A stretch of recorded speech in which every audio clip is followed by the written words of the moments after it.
नमस्कार साथियों।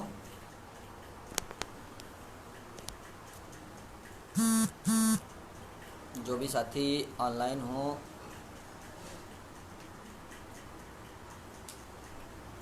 बता दीजिए, आवाज़ आ रही या नहीं आ रही। जो भी साथी ऑनलाइन जुड़ते जा रहे हैं थोड़ा सा मैसेज करके बता दीजिए, आवाज़ आ रही या नहीं आ रही। राम राम भाई, बता दीजिए आवाज़ आ रही या नहीं आ रही। मुकुल अवस्थी भाई, ठीक है आ रही। नमस्कार त्रिलोकी भाई।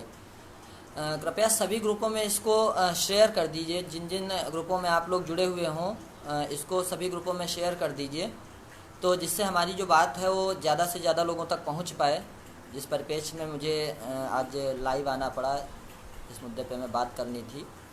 इसको ज़्यादा से ज़्यादा जितने भी आप व्हाट्सएप ग्रुप या फेसबुक ग्रुप पे हों तो आप इसको शेयर कर दीजिए।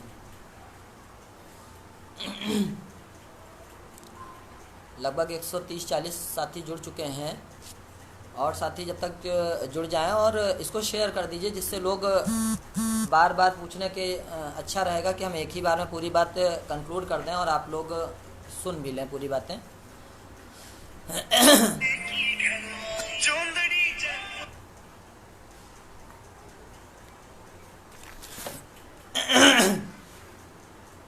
देखिए, हम अपनी बात शुरू करते हैं, नहीं तो वीडियो काफ़ी लेंथी हो जाएगा।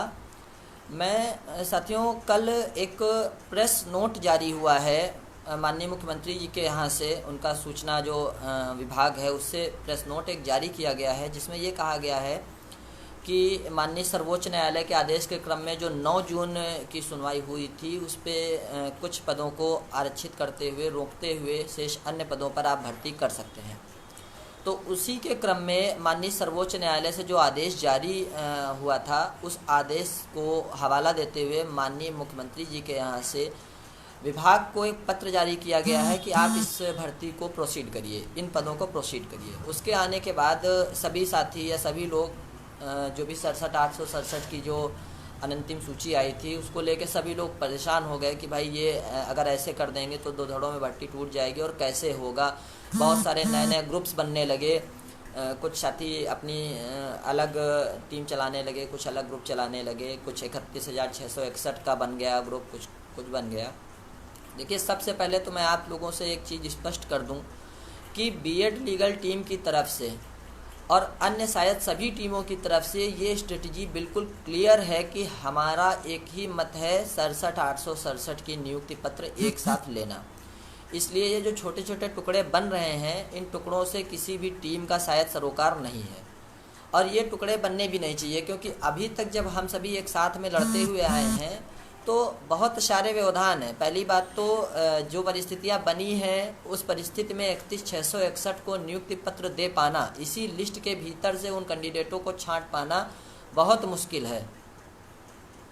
देवेश मिश्रा जी, आपके पास में इतना ही काम है सुबह से शाम तक, है ना, कुछ अच्छा काम कर लिया करो यार, बेशर्मा ही हो गए हो का एकदम। तो अब देखिए, जो परिस्थितियां हैं उस हिसाब से 67,867 की लिस्ट से 31,661 को छांट पाना किस तरह से मुश्किल है, इस चीज़ को आप समझ लीजिए। पूजा मौर्य कह लें, पहले तो हम 90-97 चिल्ला रहे थे, बिल्कुल आज भी चिल्ला रहे हैं। 40-45 आप अगर चिल्ला रही हैं तो आप ये ग्रुप हमारा पेज छोड़ के जा सकते हैं।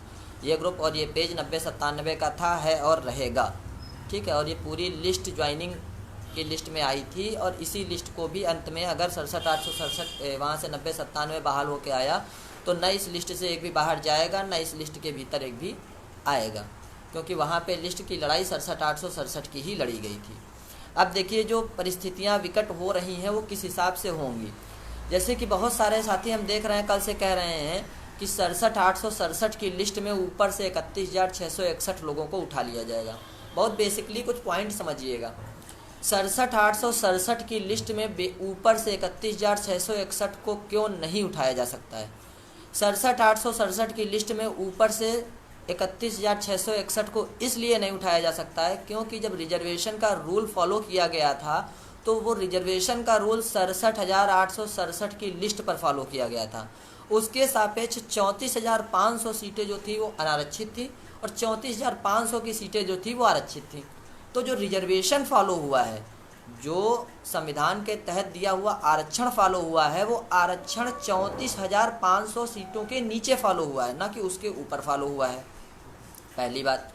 तो जब 34,500 के नीचे आरक्षण फॉलो हुआ है, तो आप 34,500 के ऊपर ही लगभग 2,500-3 हज़ार कैंडिडेटों को छोड़कर सिर्फ 31,661 कैंडिडेटों को आप नियुक्ति पत्र कैसे दे सकते हैं? अब आप कहेंगे साहब वहाँ तो ओबीसी और एससी वाले भी बैठे हैं। बिल्कुल बैठे हैं ओबीसी एससी वाले, लेकिन वो रिजर्वेशन पे नहीं है, वो ओवरलैपिंग करके गए हुए हैं, अनारक्षित की सीटों पर वो बैठे हुए हैं। ठीक, पहली बात। तो इस वजह से 31,661 का ये जो नया ग्रुप बन रहा है कि भाई साहब ये ऊपर से उठा लिए जाएंगे, ये नीचे से काट लिए जाएंगे, ये दाएं से काट लिए जाएंगे, ये बाएं से काट लिए जाएंगे, ये मामला 100% अगर ऐसा किया गया तो न्यायालय में चला जाएगा और मामला लिंगाराम हो जाएगा। अब इस पे 31,661 के जो साथी हैं वो आके हमको गाली गलौज बक रहे हैं। देखो, हमको गाली गलौज बकने से तुमको कुछ नहीं हो जाएगा। मैं एक हकीकत वो बताने आया हूँ जिसको आप आंखें खोल के समझ लीजिए और देख लीजिए। जो आगे होना है वही होगा। बाकी आप ज़्यादा समझदार हैं तो कोई बात नहीं। अब दूसरे पॉइंट पे आते हैं। अगर मान लीजिए 31,661 को मनमानी तरीके से करके ऊपर से सरकार ने उठा लिया या विभाग ने उठा लिया, तो कल को क्या होगा? 31,661 को अगर मान लीजिए सरकार ने ऊपर से उठा लिया, तो रिक्त जो वैकेंट पद हैं 37,339, इन पदों पर जो ओबीसी और एससी रिजर्वेशन फॉलो करके नीचे आया हुआ है, तो ये तो उस पद पे जाने से रह जाएगा। तो रिजर्वेशन की पहली बात तो अवहेलना हुई, तो ये मामला न्यायालय में जाएगा और रिजर्वेशन के तहत ये मामला अपना जो भी घूम के आए वो भगवान जाने क्या होगा। फिर इन केस अगर मान लीजिए कल को कहीं 1%, 0.1% आप मान लीजिए अगर भर्ती 40-45 पे कोर्ट से जजमेंट आ गया, जो कि आना बिल्कुल पॉसिबल नहीं है, अगर मान लीजिए आ गया, तो आपने जो 31,661 पद भरे हुए हैं 60-65 पे, आप इन पदों का क्या करेंगे? क्या आप आज इनको भर रहे हैं, 10 दिन बाद इनको फिर बाहर निकालेंगे? ये आना जाना ही लगा रहेगा। भाई जब जजमेंट 40-45 पे आएगा तो पूरी लिस्ट तो आप 40-45 पे तैयार करेंगे ना, तब तो वहाँ 60-65 का लोकस खत्म हो जाएगा। इन केस मैंने कहा अगर मान लीजिए 1% कहीं ये होता है तो क्या आपने जिनको आज अंदर किया है 60-65 के बिहाल पे, फिर क्या आप उनको बाहर करेंगे 60-65 के 40-45 के बिहाल पे? ऐसा नहीं हो सकता। तीसरी बात हम आते हैं, बहुत जेन्युइन सी बात है, बहुत बेसिक से समझिएगा। जब हमारी विज्ञप्ति 12 मई को जारी हुई थी, 12 मई को विज्ञप्ति जो जारी हुई तो उस पर लिखा गया था कि 1,46,060 अभ्यर्थी जो पास हुए थे, इनके तहत 69,000 का आवेदन पत्र आमंत्रित किया जाता है। ठीक है, आपने विज्ञप्ति जो जारी की है 69,000 की जारी की। देवी दत्त जी हमारी पोस्ट पे आए हैं, कह रहे हैं सर 5 किलोमीटर लंबी पोस्ट तुरंत लिखिए। सर 5 किलोमीटर लंबी नहीं लिखनी पड़े, इसीलिए हम लाइव पे आपको बता रहे हैं, क्योंकि आप समझदार कम हैं, थोड़ा सा विवेकहीन हैं, मंदबुद्धि हैं आप, इसलिए हम आपको लाइव पे आके आज बता रहे हैं। तो इसको आप पूरा कंसीडर करिएगा। तो हाँ, हम मुद्दे पे थे कि जो विज्ञप्ति जारी हुई थी, ये विज्ञप्ति 69,000 पदों के सापेक्ष जारी हुई थी, जिसपे 67,867 को अंतिम रूप से चयन दिया गया था। अब क्या आप 69,000 पदों के सापेक्ष जारी हुई पुरानी ही विज्ञप्ति में से सिर्फ 31,661 पदों को आप भर्ती कर सकते हैं? कतई नहीं कर सकते हैं भाई। या तो आप नई विज्ञप्ति जारी करिए कि हम 31,661 पदों पर भर्ती करने जा रहे हैं भाई, इसकी ये नई विज्ञप्ति है। 69,000 पे विज्ञप्ति जारी करके आप कम पदों पर भर्ती कैसे कर पाएंगे? भाई ये विभाग जानता है, हम नहीं जानते। अब एक बात आती है कि शिक्षा मित्रों को कहा गया है कि वर्तमान मतलब इस मेरिट से बाहर रखा जाएगा, अभी इसकी प्रक्रिया से बाहर रखा जाएगा। तो हमें एक चीज़ नहीं समझ में आती है कि अभी मैं कुछ दिन पहले देख रहा था, बहुत सारे शिक्षा मित्र साथी ऐसे हैं जिन्होंने किसी गलतीवश अपना मतलब जो वेटेज उनको मिलना था वो वेटेज वो नहीं ले पाए, वो वेटेज वो नहीं भर पाए गलतीवश, लेकिन फिर भी वो ATRE के जो उनके नंबर थे उस नंबर के बेस पे वो चयन पा लिए, अपने वास्तविक नंबर के बेस पे वो चयन पा लिए। अब आप इस मेरिट लिस्ट में उन लोगों को कैसे छांटेंगे कि ये नंबर बेस पे चयन पाया है या ये अपने ATRE वेटेज के बेस पे चयन पाया है? ये शिक्षा मित्र है, ये शिक्षा मित्र नहीं है।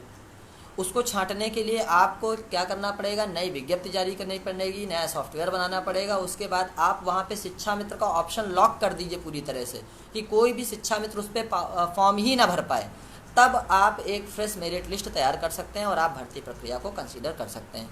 देखिए, 31,661 पदों पर भर्ती करने से सरकार को कोई नहीं रोक सकता, ये एक सही बात है, बिल्कुल फैक्ट है।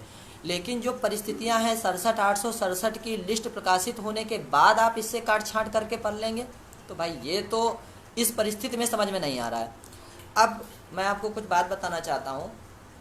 कल हमारी एक पत्रकार महोदय से बात हुई, वो मंत्री जी के बहुत करीबी हैं, तो उस पर उन्होंने हमको बताया कि शायद ये लिस्ट इस तरह से प्रकाशित की जानी है कि 34,500 जो सीटें हैं उन सीटों पे अनारक्षित है, 34,500 के नीचे आरक्षित है। आप लोग बात देवी दत्त को छोड़िए, मेन मुद्दे की बातें समझिए।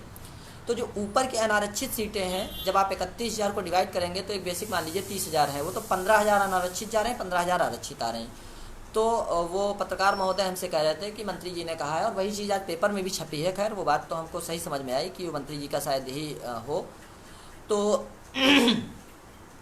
मंत्री जी ने कहा कि 15,000 ऊपर से हम अनारक्षित ले लेंगे, उसके बाद पूरे आरक्षित छोड़ देंगे। 15,000 के बाद 34,500 तक की पूरे आरक्षित को आप छोड़ देंगे, सीधे आप आ जाएंगे ओबीसी, जहाँ से रिजर्वेशन कैटेगरी शुरू होती है। आप वहाँ से 8,000 ओबीसी उठाएंगे, पूरे ओबीसी छोड़ देंगे। फिर आप एससी पे आ जाएंगे, वहाँ से एससी उठाएंगे, पूरे एससी छोड़ देंगे। देवी दत्त लिख रहे हैं आप लाइव आने के बजाय फिल्म बनाओ, तब ज़्यादा गुणवत्ता आएगी। देवी दत्त आप चश्मा लगाने के बजाय, अगर खैर छोड़िए, हमारा लाइव चल रहा है, आप हमसे प्रबुद्ध हैं, भले ही आपका मानसिक विकास नहीं हो पाया है, आप आज भी गुण गोबर हैं एकदम, अब उसके लिए हम कुछ कह नहीं रहे हैं।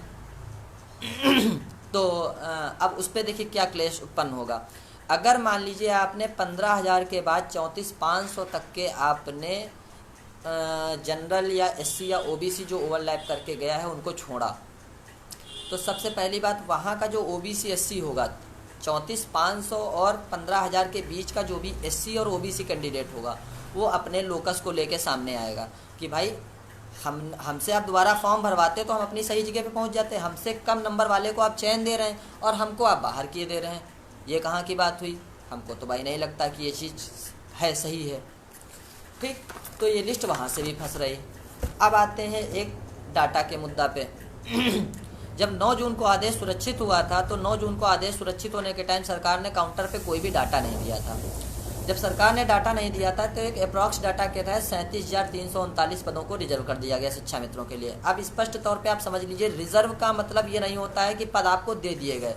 मैं आज आपको दावे के साथ कह सकता हूँ कि किसी भी भर्ती के भीतर इतनी बड़ी संख्या में पदों को एक मुश्त दिया नहीं जा सकता है। या तो आप जीतेंगे या तो हम जीतेंगे, ये पद आपको नहीं मिलेंगे। ये आप दिमाग से निकाल दीजिए। 100, 200, 500 पदों की बात होती तो मान लिया जाता, 37,339 पद रिजर्व की कैटेगरी में डाल के सीधा आपको नहीं दे दिए जाएंगे। कोई भी शिक्षा मित्र और हमारे प्रबुद्ध देवी दत्त मिश्रा इस चीज़ को समझ लें। अब बात करते हैं डाटा पे। जब सरकार अपनी मॉडिफिकेशन पे आई तो सरकार ने एक वहाँ पे एफिडेविट लगाया। उस एफिडेविट के तहत उन्होंने कहा कि जो शिक्षा मित्र 45% से ज़्यादा पाए हैं और 65% से कम पाए हैं, 45 और 65 के बीच में जो शिक्षा मित्र हैं, जाहिर सी बात है वो सामान्य वर्ग के शिक्षा मित्र होंगे। वो शिक्षा मित्र थे 9,386, उन शिक्षा मित्रों की संख्या 9,386 थी। और जो शिक्षा मित्र 40% से ज़्यादा पाए हैं और 60% से कम पाए हैं, वो शिक्षा मित्र जाहिर सी बात है थे ओबीसी और एससी संवर्ग के शिक्षा मित्र। उन शिक्षा मित्रों की संख्या सरकार ने लिखित में दी है 23,243। अब टोटल जब हम संख्या जोड़ते हैं तो ये संख्या निकल के आती है 32,629। अब अगर आप कहते हैं कि शिक्षा मित्रों की संख्या 40-45 पे रिजर्व की गई है, तो फिर वहाँ पे 37,339 पद आपने क्यों रिजर्व कर दिए? बात समझिएगा, मैं कहीं दूसरी तरह से नहीं लाया हूँ। अगर आप कहते हैं कि हमने 40-45 पे सीटें रिजर्व की, तो आपको मात्र 32,629 पद रिजर्व करने चाहिए थे। आपने 37,339 पद किस बेर पे रिजर्व करवा लिए? पहली बात। दूसरी बात, अगर आप कहते हैं वो संख्या 60-65 के साथ में रिजर्व की गई है, तो देखिए क्या होता है। जब इसी में से हम 65% से ज़्यादा के जो शिक्षा मित्र सामान्य वर्ग के हैं उनको हम जोड़ते हैं, तो वो संख्या है 1,561, जिन्होंने 65% से ज़्यादा नंबर प्राप्त किए हैं। फिर जब हम 60% से ज़्यादा वाले शिक्षा मित्रों को जोड़ते हैं तो वो ओबीसी एससी वर्ग के शिक्षा मित्र हैं 6,457, वो संख्या बन जाती है 8,018। जब पूरी संख्या को हम जोड़ देते हैं, 40-45 और 60-65 की पूरी संख्या को जोड़ते हैं, तो वो संख्या बनती है 40,647।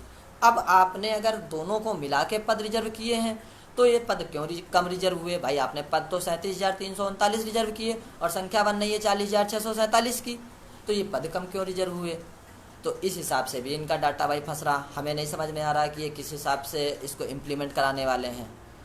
अब मेरा व्यक्तिगत ये तो पॉइंट हो गए कि जिन पॉइंटों पे इनकी ये मेरिट लिस्ट फंस रही है विभाग की।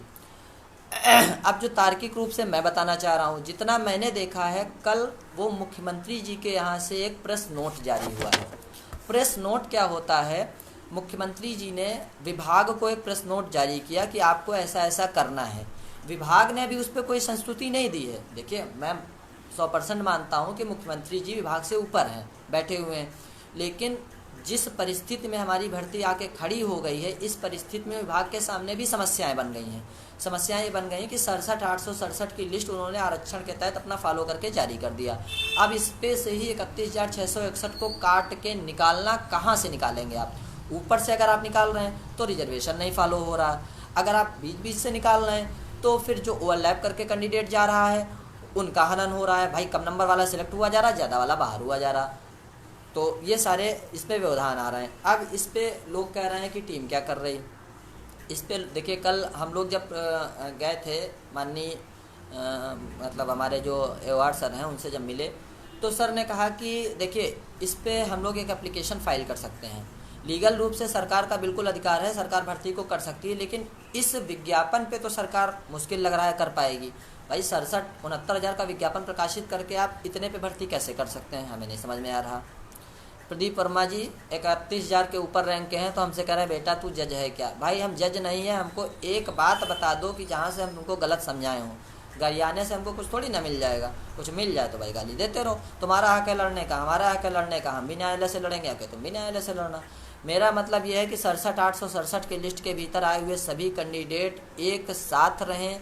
एक साथ अगर हम लोग नौकरी के ख्वाब देखेंगे तो ज़्यादा बेहतर रहेगा। अगर आपस में टूटे तो ये मान लीजिए 12,460 की जो भर्ती हुई थी वही परिस्थिति होने वाली है, क्योंकि आप जो जाएंगे आरक्षण के नियम के फॉलो करे बगैर जाएंगे, और आरक्षण का संविधान का एक ऐसा नियम है कि अगर आप उसको फॉलो नहीं कर रहे हैं तो परिस्थितियां कितनी जटिल होती हैं। आपने देखा कि अभी चंद दिनों पहले, महीने 1.5 महीने पहले, एक हरियाणा का शारीरिक शिक्षक का मामला वहाँ से खारिज किया गया है। सन 2000 का मामला था। बाकी आप लोग समझदार हैं। तो जब सर से बात हुई तो सर ने कहा कि एक इस पर हम लोग एप्लीकेशन फ़ाइल कर सकते हैं, लीव एप्लीकेशन, मतलब कोर्ट में एप्लीकेशन फ़ाइल कर सकते हैं कि भाई इसको सरकार 10-15 दिन के लिए डिले कर दे, अभी हम जजमेंट देने जा रहे हैं, उस जजमेंट पे आप भर्ती कर दीजिए। तो अब उस पर देखिए 2 चीज़ें बन रही। अगर मान लीजिए हम लीव एप्लीकेशन फ़ाइल करते हैं तो पहली बात तो इनका जियो जनरेट होना चाहिए। भैया भाई, आप अगर किसी चीज़ को चैलेंज करेंगे तो वो जियो को ही तो चैलेंज करेंगे, आप प्रेस नोट को चैलेंज नहीं कर सकते हैं। भाई प्रेस नोट का जो प्रोसेस होता है, प्रेस नोट आता है मुख्यमंत्री जी के यहाँ से संबंधित विभाग को। इस पर न कोई पत्रांक संख्या है, न उनका कोई प्रोसीडिंग है कि किस हिसाब से करने जा रहे हैं, क्या है क्या नहीं, कुछ नहीं है उस पर। तो इन्होंने जियो प्रेस नोट जारी किया और वो विभाग को आ गया और उस पर हाहाकार मच गई। अभी कोई भी जियो सरकार का जारी नहीं हुआ है। जब तक सरकार जियो नहीं जारी करेगी तब तक इसको आप चैलेंज नहीं कर पाएंगे प्रेस नोट को, पहली बात। फिर हमने सर से कहा आप अपनी तैयारी पूरी रखिए, इन केस मान लीजिए जियो जारी करते हैं तो हम तुरंत ही उस जियो को नज़र लगा के हम इस पर एप्लीकेशन फ़ाइल कर देंगे। उन्होंने कहा ठीक है। अब मान लीजिए कि सरकार ने 31,661 को कैटेगरी वाइज, जैसा कि आज पेपर में भी छपा है कि सामान्य वर्ग को, SC वर्ग को, OBC वर्ग को इस हिसाब से आप उठाएंगे। तो इन्होंने अगर उस हिसाब से उठाया तो फिर एक चीज़ ये भी मान लीजिए, एक साइकोलॉजिकली सोचिए कि जब ये एप्लीकेशन ललित सर के सामने जाएगी तो क्या ललित सर के माइंड में ये नहीं आएगा कि आज हम अगर, या तो ललित सर स्टे दे देंगे कि नहीं भाई हम 10 दिन बाद जियो वो फाइनल डिस्पोज करने जा रहे हैं, जजमेंट देने जा रहे हैं, आप उसको समझिए, उस पर जाइए, भर्ती करिए जाके। अगर ललित सर ने स्टे दे दिया तब तो ठीक, अगर नहीं दिया, उन्होंने कहा कि नहीं सरकार अधिकार है, सरकार कर सकती है, तो आप एक साइकोलॉजिकली पॉइंट समझिए, कहीं ना कहीं ये उनका रिजर्व जजमेंट खुल नहीं जाएगा। भाई किस हिसाब से खुल जाएगा? आज जब आप 31,661 के पदों को 60-65 पे नियुक्ति दे देंगे तो आप बचे हुए वैकेंट पद भी तो 60-65 पे ही भरने जा रहे हैं। इसका मतलब एक भर्ती 2 मानक पे तो सरकार कभी, कोर्ट कभी नहीं करेगी भाई। एक भर्ती के 2 मानक कभी नहीं तय हो सकते, तो ये उनका रिजर्व जजमेंट नहीं खुल जाएगा। कोई भी कोर्ट हमें नहीं लगता कि इस तरह से अपना रिजर्व जजमेंट खोलेगी।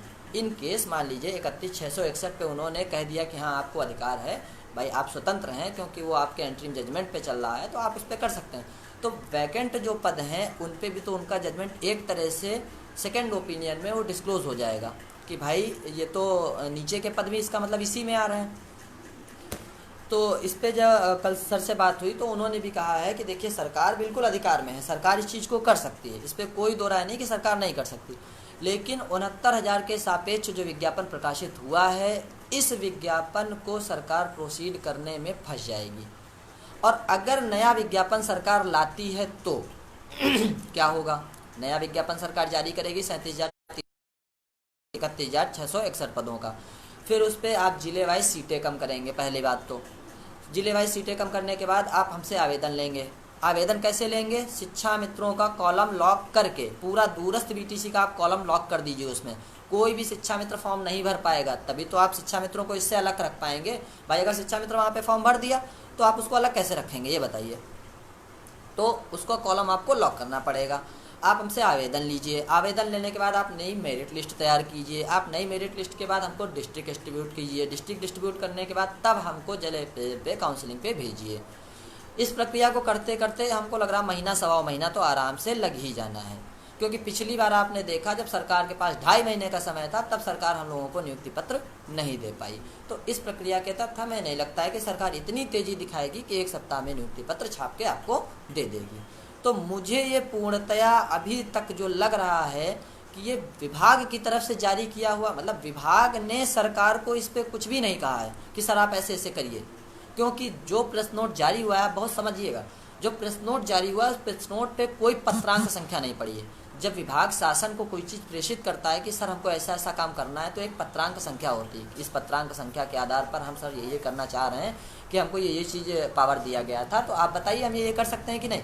तो शासन आपको बताता कि हाँ आप कर लीजिए। ये शासन ने जारी किया है कि आप ऐसा करिए। अब विभाग क्या करेगा? विभाग इस पे न्याय विभाग से संस्तुति लेगा और ये पूरी प्रक्रिया एक तरह से 67,867 की लिस्ट को फंसाने वाली है। कहीं से भी इसमें बहुत सारे लोग, कल हम देख रहे थे, वो एक अलग ग्रुप बना लिए 31,661 का। भाई मेरे, हमें एक चीज़ बता दो, 34,500 अनारक्षित श्रेणी के अभ्यर्थी हैं इस भर्ती में 69,000 के सापेक्ष। जब 34,500 69,000 के सापेक्ष हैं तो रिजर्वेशन तो 34,500 के नीचे शुरू हुआ है ना, ऊपर कहाँ शुरू हुआ है? आप बिना रिजर्वेशन को फॉलो किए भर्ती को प्रोसीड कर लोगे? भाई कैसे प्रोसीड कर लोगे यार? तुम गाली दे के हमको निकल जाओ, उससे कोई मतलब नहीं, आई डोंट केयर। कैसे प्रोसीड कर लोगे हमको ये बताओ। कतई नहीं कर सकते आप। इस 69,000 विज्ञापन पे आप इस प्रक्रिया को आगे नहीं बढ़ा पाएंगे, मुझे नहीं लगता कि कर पाएंगे। इसलिए मेरा सभी से करबद्ध हाथ जोड़कर निवेदन है कि एक साथ रहिए और 10 से 15 दिन के भीतर, जाहिर सी बात है 2 महीने हो गए, 10-15 दिन के भीतर आपका जजमेंट आ जाएगा। एक साथ सभी लोग नियुक्ति लीजिए। बहुत सारे साथी हमारे कह रहे थे, अब मैं एक सेकंड सिनेरियो पे जाता हूँ, बहुत सारे साथी हमारे कह रहे थे कि 69,000 के सापेक्ष कहीं ये भर्ती 12,640 ना बन जाए, 12,460 ना बन जाए। भाई देखिए 12,460 ये भर्ती कभी नहीं बन सकती। क्यों नहीं बन सकती? 12,460 की भर्ती का जियो सिंगल बेंच से जारी होता, विभाग से जारी होता हुआ सिंगल बेंच से घूमता हुआ डबल बेंच तब सुप्रीम कोर्ट पहुंचा। हमारी भर्ती सुप्रीम कोर्ट से आके तब सिंगल बेंच से घूमती हुई तब सुप्रीम कोर्ट पहुंची। आनंद बनाम स्टेट में साफ कहा गया है कि 1,37,000 पदों को आपको भरना था। पिछली भर्ती में अभ्यर्थी नहीं थे, आपने नहीं भरा। इस भर्ती में अगर आपको 67,867 की लिस्ट की हरी झंडी वहाँ से मिल गई, आप हमारी भर्ती को नहीं रोक पाएंगे। क्यों? क्योंकि आनंद बनाम स्टेट पे भर्ती हमारी हो रही है। हमारी भर्ती के आपने पद कहीं से नहीं निकाले भाई, हमारी भर्ती के पद आनंद बनाम स्टेट से जनरेट होके आए हैं।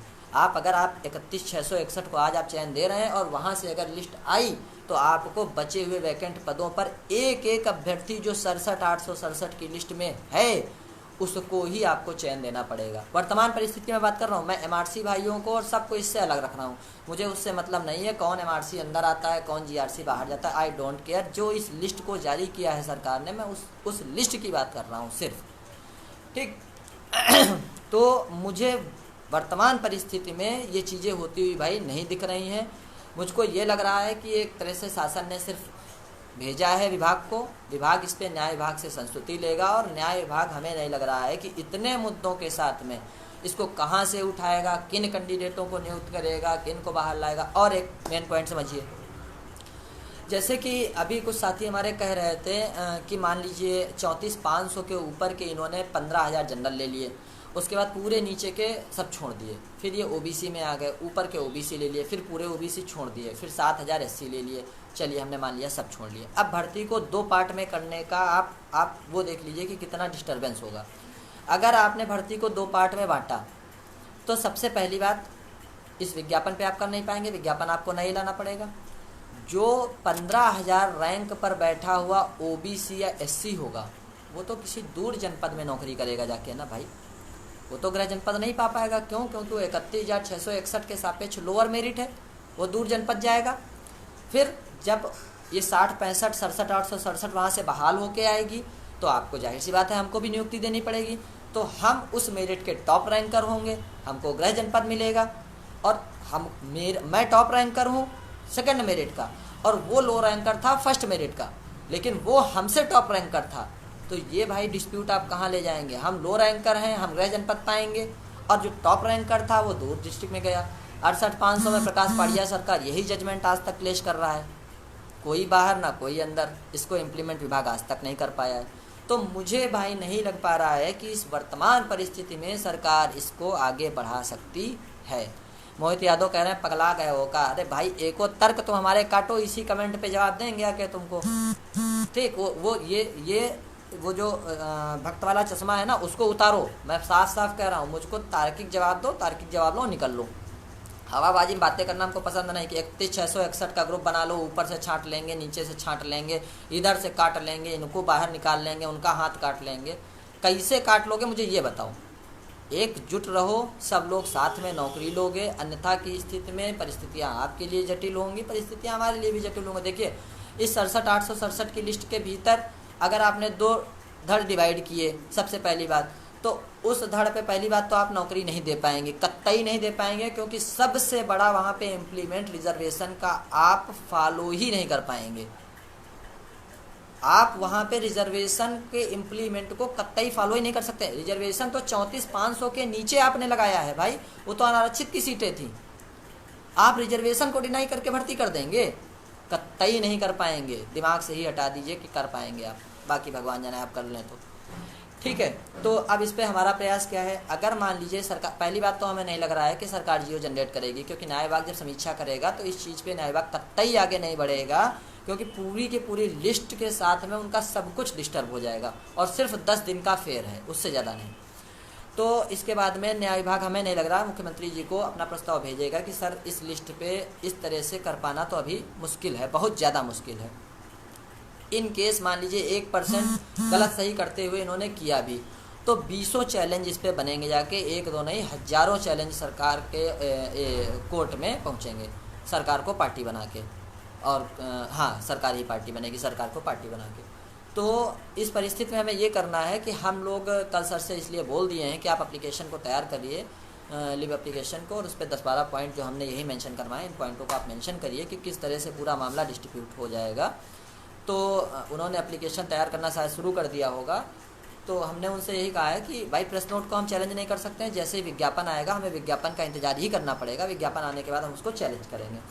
तो चैलेंज करने के बाद भी आपको घबराने की ज़रूरत नहीं है। अगर आप मान लीजिए कि स्टे दे दिया तब भी आपके फेवर में, क्योंकि आप स्टे मांगने गए थे।